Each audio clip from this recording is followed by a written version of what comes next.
Hello and thank you for joining us on the news on NTA International. I'm Naja'atu Tijani and with me is Shegun Ajayi. But first, the headlines. President MUHAMMADU Buhari directs Minister of Health to ensure effective utilization of $890 million global fund in the next 3 years. Nigeria Governors Forum commits to sustaining safe and effective vaccination of Nigerians against coronavirus. Correspondent takes a look at history and political evolution of the African Great Lakes nation as President Magufuli passes on.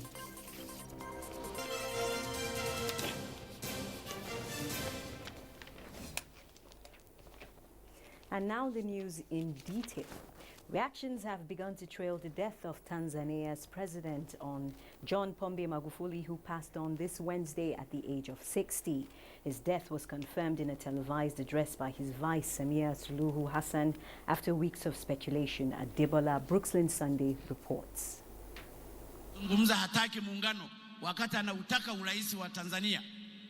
Few weeks ago, speculations on the whereabouts of the late President John Magufuli dominated discussions across Tanzania, with the suspicion that he had been hospitalized for COVID-19.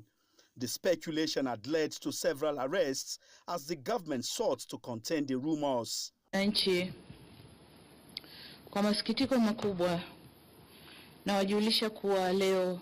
In a televised address Thursday night, Vice President Samia Suluhu Hassan said her superior Magufuli had died of heart complications, adding that Magufuli was hospitalized on March 6 at Jakaya Kikwete Cardiac Institute. Kwa masikitiko makubwa, observers say Magufuli is one of Africa's most prominent COVID-19 skeptics. Samia Suluhu Hassan is expected to be sworn in to succeed Magufuli and complete his second 5-year term, which he had just started after winning election late last year. She will be the Tanzania's first female head of state. In the meantime, some African leaders have sent condolence messages to government and people of Tanzania over the death of President Magufuli. On the continental stage, the late President Magufuli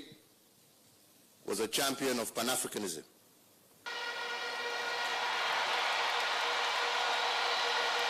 Adebola Brooklyn Sunday, NTA News. Meanwhile, President Muhammadu Buhari joins the government and people of the Republic of Tanzania in mourning the passing of President John Pombe Magufuli, whose legacy of patriotism and dedication to the African cause will continue to resonate across the continent. In a statement signed by the Senior Special Assistant to the President on Media and Publicity, President Buhari believes the late Tanzanian president's courage and love for his country inspired various reforms which generations will continue to celebrate, including the challenging decision to reduce size and cost of governance, the insistence on a people-focused budget with clear priorities in education and health, and consistently fighting profligacy and frivolity in public expenditure. President Buhari affirms that the former Tanzanian leader spent most of his life serving the country and humanity, with a rich pedigree of working as a school teacher and rising steadily in public service as a member of parliament, deputy minister of works, minister of lands and human settlement, and minister of livestock and fisheries. Meanwhile, Adebola Brooklyn Sunday has more on the history and political evolution of the African Great Lakes nation.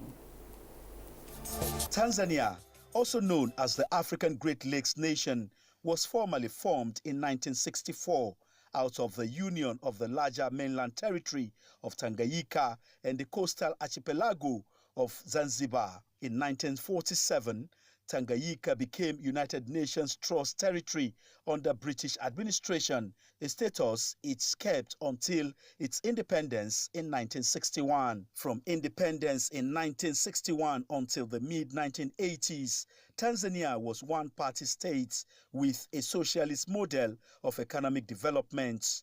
It was in the mid-1980s under the administration of President Ali Hassan Mwinyi that Tanzania undertook a number of political and economic reforms. In January and February 1992, the government decided to adopt multi-party democracy, while legal and constitutional changes led to the registration of 11 political parties. Fast forward to year 2015.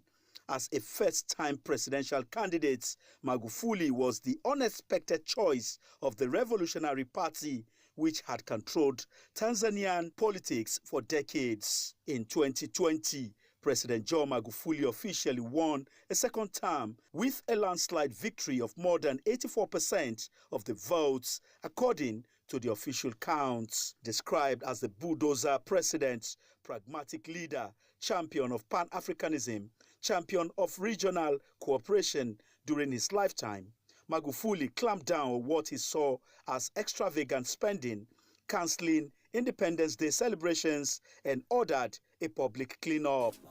Adebola, Brooklyn Sunday, NTA News. Thank you, Adebola. Now joining us in the studio to speak further on the life and times of the late president of Tanzania is a lecturer from Bayes University in Abuja, Dr. Adoye Omale. So you're welcome to the NTA International Studios. Yeah, good evening. I'm pleased to be here.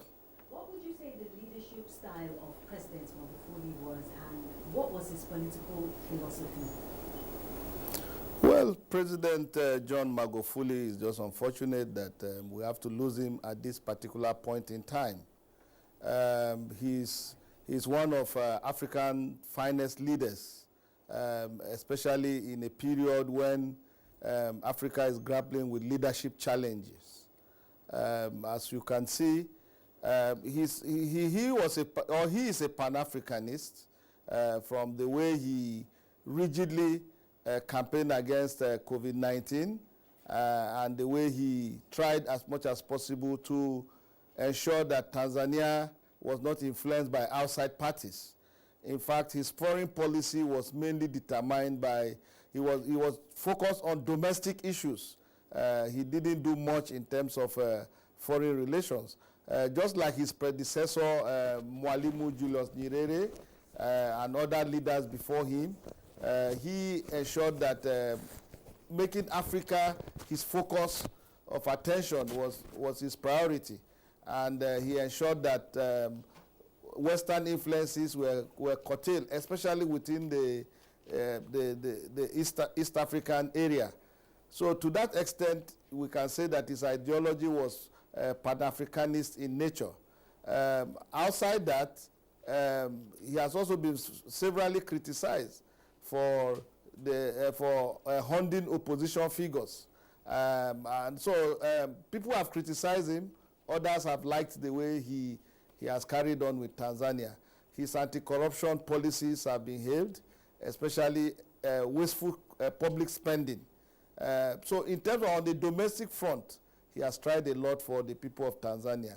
So talking about criticisms now, what would you say about his recent statements on the issue of COVID-19, his stance on COVID-19? I think his stand on COVID-19 is one of the major things he will be remembered for. Saying that people should go and pray, that his citizens should go and pray in the churches and mosques, and that the devil, COVID-19 is a devil that cannot enter the body of Christ. Quoting him, that's what he said. And to a lot of people, it was very unprecedented for him to have made those statements because COVID-19 was real. However, his reasons for saying that, I don't know where he got those beliefs from. But as a president, he held on to those beliefs, and he never allowed Tanzania was not even giving figures, just like other nations were doing. Tanzanians were not being tested. And though we have not had cases of mass death or mass contraction of the disease. In fact, it was rumored on 27th of February, when he was last seen publicly, that he has contracted the disease, though the vice president said that the cause of his death was heart failure or heart-related ailment. So one might not know the actual reason or cause of death, but since the official pronouncement that it's not COVID-19, I think we take the official news from the vice president. Okay, now speaking of the vice president, Samia Hassan, she's expected to be sworn in as the first female president in Tanzania. How do you see this impacting the country's political circle? Well, I think the framers of their constitution might have done that so that there will be no vacuum in leadership. I think she is to continue with whatever policies that the Magufuli regime has put on ground. I think virtually in most democracies, the position of vice president is to fill the gap when the president is not there. So I think it's to ensure that there's continuity because he has 4 years to go. He's just barely 1 year into his second tenure of 5 years. So the vice president will step in, and it's very instructive. She's likely to be outside Ellen Johnson Sirleaf of Liberia. She's also likely to be one of the first female, among the first female presidents that have ruled an African country. So that is instructive. Again, it's very important that John Magufuli have joined the league of presidents who have died on the seat. People like Jonathan Mills of Ghana, our own President Umaru Yar'Adua, Omar Bongo of Gabon, and so on and so forth. So it's really a tragic time for Africa. Thank you very much for sharing your insights with us, Dr. Amale. Thank you very much. And that was Dr. Amale Adoyi from Bayes University sharing insights on happenings in Tanzania.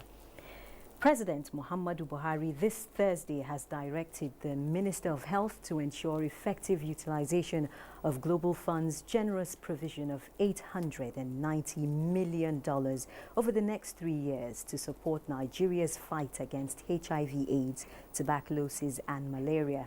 President Buhari issued the directive at the virtual launch of the $890 million grant for the period of 2021 to 2023, which will also support the establishment of resilient and sustainable systems for health in the country.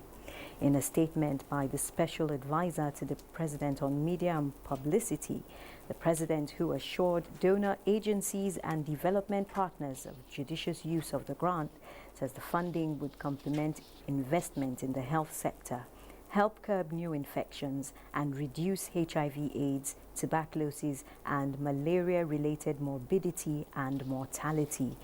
The president also applauded the Global Fund for contributing the sum of $51 million during the early stages of Nigeria's response to COVID-19 to procure personal protective equipment, test kits, and to scale up diagnostic capacity.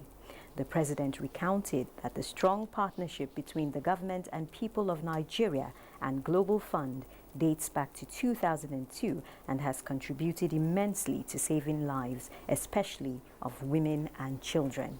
According to him, over the last 2 decades, joint efforts with Global Fund, the United States government, the United Nations, and other development partners have succeeded in bringing about significant reduction in new infections, morbidity, and mortality from HIV, tuberculosis, and malaria.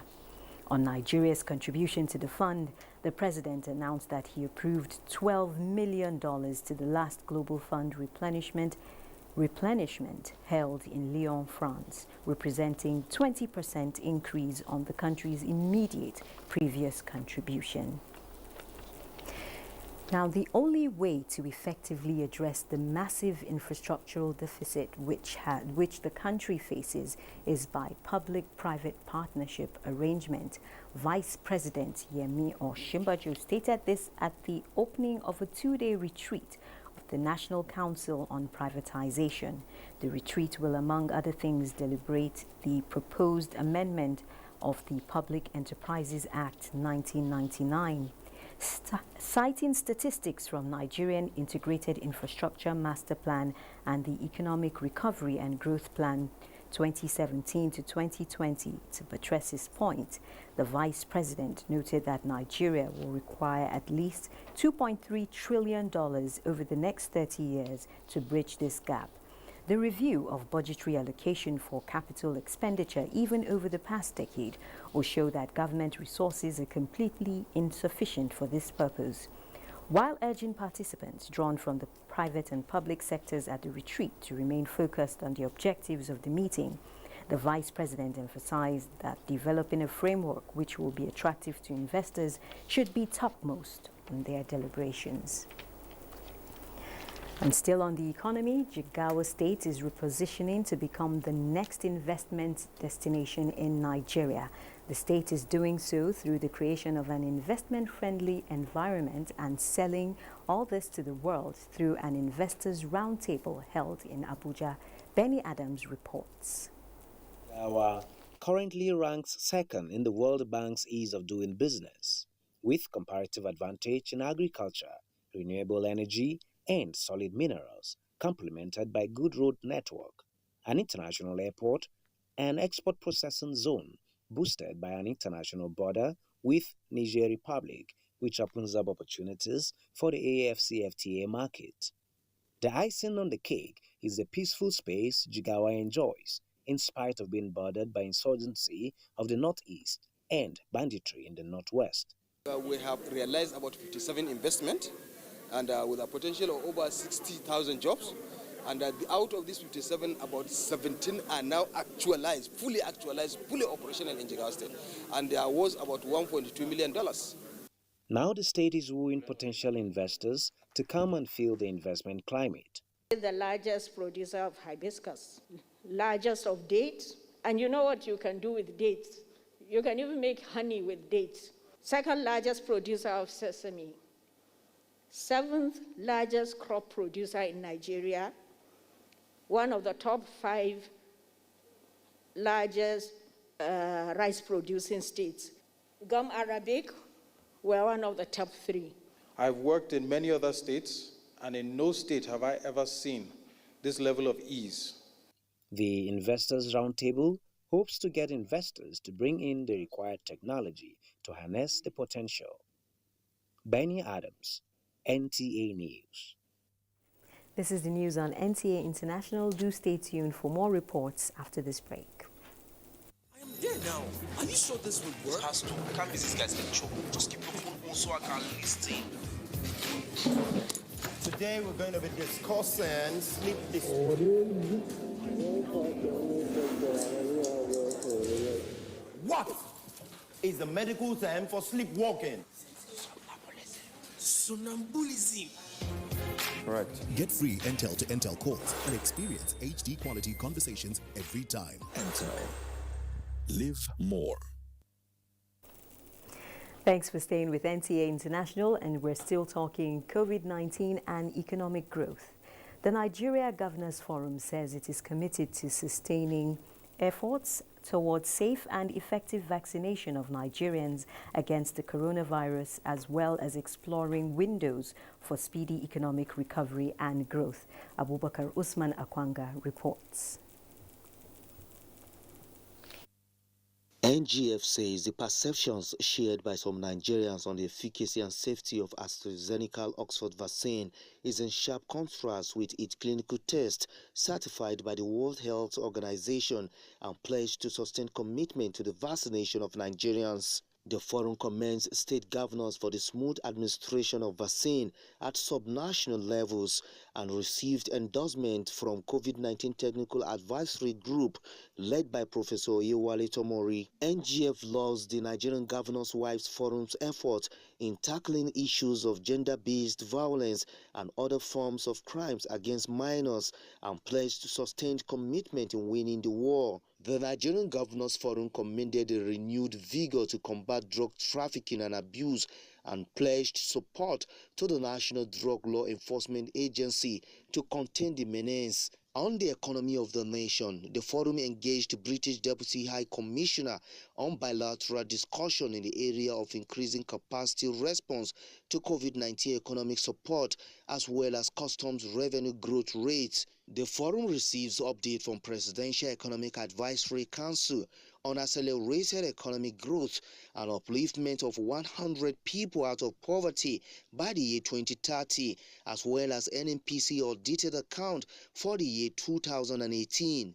28 states have achieved disbursement link indicator for states' fiscal transparency, accountability and sustainability, while the forum's chairman and governor of Ekiti State, Dr. Kayode Fayemi, briefed governors on his engagement with Committee of Vice Chancellors of State Universities.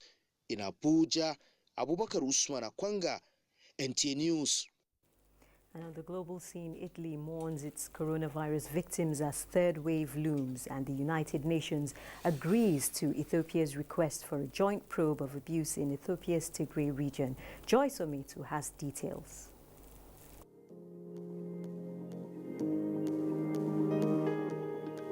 The European Union's Drug Regulatory Agency says experts have concluded that the ASTRAZENECA vaccine is not linked to an overall increase in the risk of blood clots and that the benefits of use outweigh the risks. The findings from the European Medicines Agency could open the way for European countries that had suspended the use of the vaccine over the past week to resume dispensing the shots.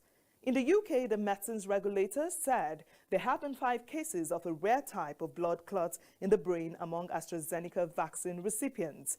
However, they added that evidence does not suggest that the jab causes blood clots. Meanwhile, a batch of fake doses of the Russian Sputnik V coronavirus vaccine have been discovered and seized by authorities in Mexico. In a statement, the Russian Direct Investment Fund responsible for exports of the vaccine said analysis of the photographs of the seized batch, including the design of containers and labels, suggests that it is a fake substance which has nothing to do with the original vaccine. From Italy, the country has declared the 18th of March as the National Day in memory of the victims of COVID-19 after a bill was approved unanimously by the Italian Senate Wednesday. Flags flew at half-mast across the country and thousands held a minute's silence to preserve and renew the memory of all the more than 100,000 people who died in 13 months because of the pandemic. The world has recorded more than 2.6 million COVID-19 fatalities, and Nigeria accounts for 2,027 of that number. Moving on, the United Nations says its Human Rights Chief, Michelle Bachelet, has agreed to Ethiopia's request for a joint investigation into the situation in the northern region of Tigray. The UN will work with the Ethiopian Human Rights Commission to investigate reports of the killings of civilians and widespread sexual abuse. And that's where we end this segment. I am Joyce Ometu.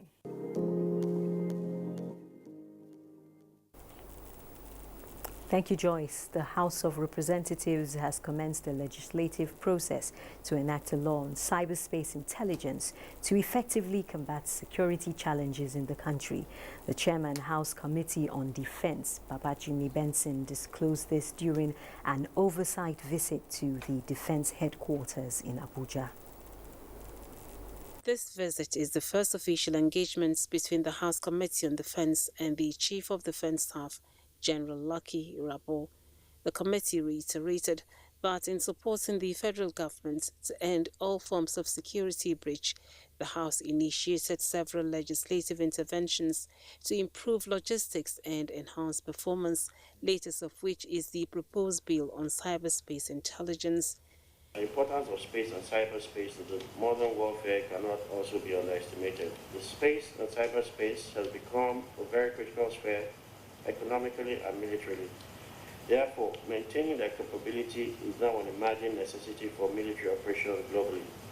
The defense chief says fostering a professional, result-oriented and effective armed forces that is loyal to the provisions of the Constitution is paramount. There will be a collective good for not just the legislature, but of course the entire Nigerians that you represent. The oversight enabled the committee to obtain information on the capital projects of defense headquarters for 2019 and 2020. In another development, the House Committee on Federal Road Safety Corps has handed over fire trucks to the Borno State Command of the Corps, donated by the state government. Lami Ali, NTA News. Establishing a permanent institutionalized dialogue between the public and private sector at all levels will help in the promotion of technical and vocational education and the training of youths in Nigeria. This was the key point at a breakfast meeting between German corporation and media executives in Nigeria. Hamman Jabani reports. Youth Development for Youth Employment is a project instituted to achieve German government's objectives in the fields of international cooperation for sustainable development, promote international education, work and human capacity development. It is working on 1,500 projects in about 120 countries. In Nigeria, it is working in 15 states under 7 projects, including the skills development for youth employment, and it has trained about 6,500 youths in construction, agriculture, ICT, fashion and hospitality, and the media, whose Gs believe are viable partners. The meeting, therefore, is to fashion out ways of achieving the set targets. The idea is also to introduce, for example, job centers in different states, to also provide information with regard to technical training, but also to the possibilities of different trades to be trained in.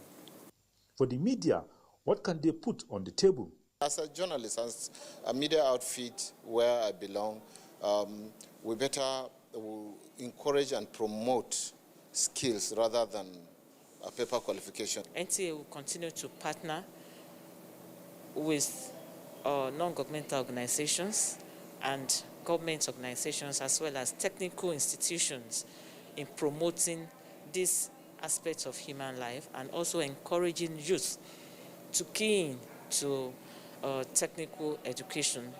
It is believed that with the support of the media, the over 43% of the potential working population in Nigeria that are unemployed or underemployed will soon be reached for training and gainful employment. Hamman Jabani, NTA News. It's time to take a look at the weather prospects for Friday.